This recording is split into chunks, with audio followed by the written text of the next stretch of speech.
sabni kun bara dheeraatiif qabsoo hadhaa ilmaan ofii itti gabbaraa ture gochuunsa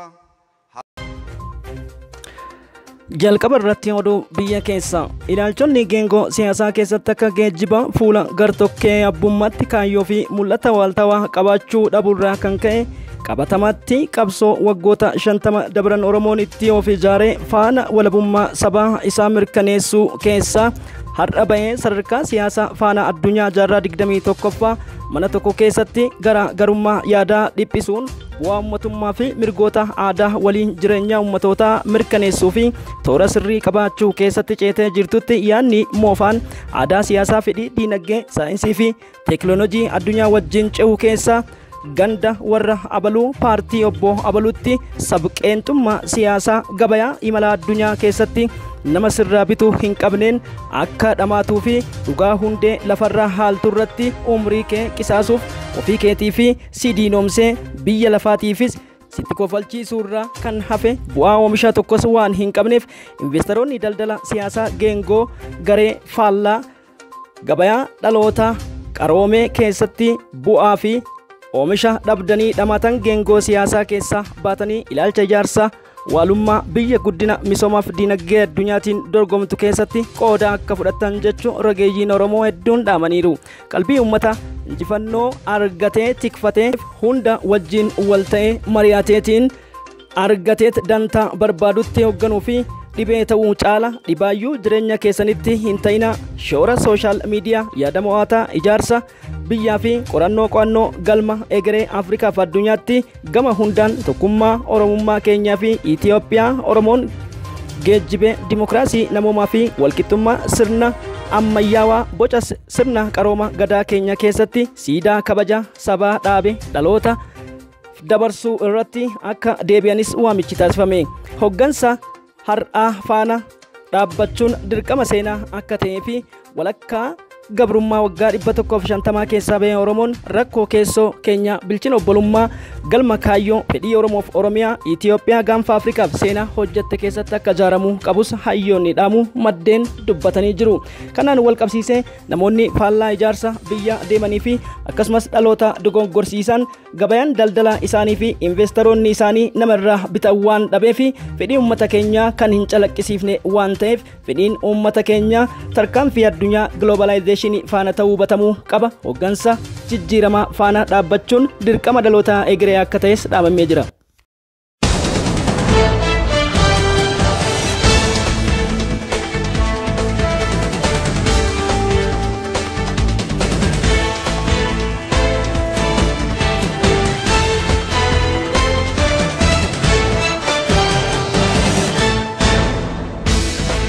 Dubbiin muummee ministeera Israa'el Benjamin Netanyahuun erga xumura lola Gaazaatiin booda dachiin Palestaan jiraachuu hin qabdu jedhee addunyaa waccisiisuu irratti jira. Akkasumas komii gurguddaa fi gama biraatiin duula Palestaan irratti godhan kana yeroo dhaabuu qabuuf laaffisuu qabu. Komii hawaasa addunyaa baay'isee United States of America jecha jirtutti jecha kana jechuun isaanii lammiilee Israa'el daran kan mufachiise ta'uun beekame. Hiriirri kutaalee adda addaatti Tel Aviv dabalatee taasifame addunyaan gadi ta'aniitiin nuufi uummata Palestaan obboloota keenya walitti nu araarsuu qaban hoggansi Benjamin Netanyahuudha nurraa ka'uu qaba jechuun komii isaanii yeroo dhageessaa jiran garaagarummaa osoo hin turin osoo dubbiin kun jiru biyyi Ayatullah Ali Al-Khamenei Iraaniin haleellaa CIA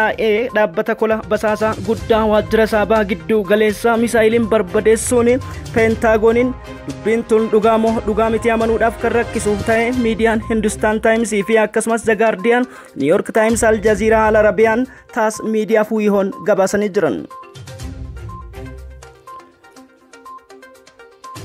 Biyyi Huutii Yemanii har'a dubbii ajaa'ibaatiin gadi baate dooniiwwan Raashiyaa fi akkasumas Chaayinaadha yaaddoo tokko malee galoo galaana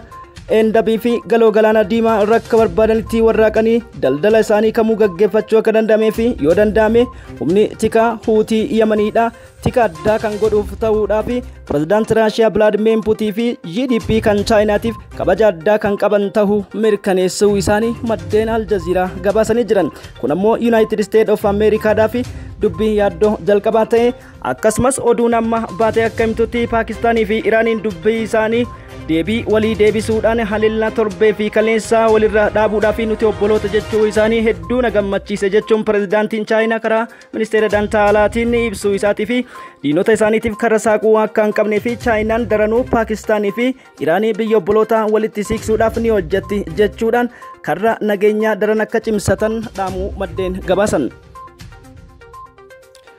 Muumichi ministeera Israa'el Benjamin Netanyahu gaaffilee